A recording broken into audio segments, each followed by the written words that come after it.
So welcome, we're back again, Bærekraftig facilitation, and I've been having angst since some of the previous episodes because I'm worried. Because we've talked about a lot of things that facilitators do, and I'm worried that it might sound a little bit sneaky.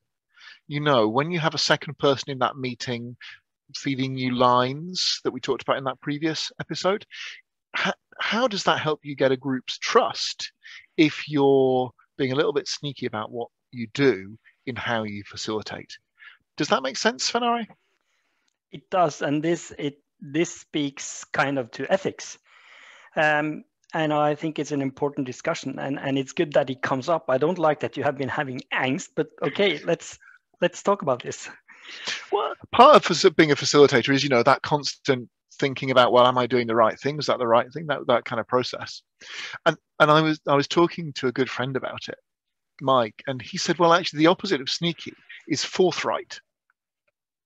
And so I think that's the antidote to that feeling, that kind of, well, actually, I do, maybe saying to that group, in this session, I've asked such and such who's maybe taking notes to send me messages in a direct message and to help me facilitate. So if you see that happening, that's what's going on. But if you want to send me a direct message, you could too. So it's about naming what's going on as the group goes through the process.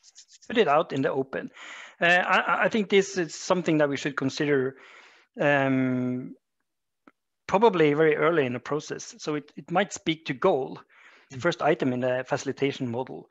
So we could start thinking about how to get the group's trust, how to get the group to trust each other at the early stage. And I do that when I talk with whoever is commissioning me to do facilitation or do something for them.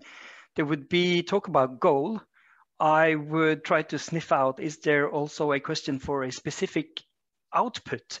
If it's already decided what the output should be, I would say, no, I can't do this. You can just decide or tell them. But if you want me to facilitate with this as a goal, a broader goal, and let the group decide where that road goes, that's fine. But this is stuff that I think about in the early stage. And I guess that it speaks to how, as facilitators, there is always a power imbalance because someone's asking us to do that job, right? But we have the opportunity to reflect back to that person who's asking us to do the job. Well, this is what we're doing. This is what the goal is. And then ensure the group has consent to go towards that goal. And if not, then feed back up to that person and say, well, actually, the group isn't able to do this. And actually, I think we're more likely to get a better facilitative outcome if the group has that buy-in. Not that there isn't a good job of work to be done in breaking news to people or in taking people through a change journey, but that might be different from enabling a group to go through their process to come to an outcome. So what's the challenge? The challenge. The challenge. Don't be sneaky.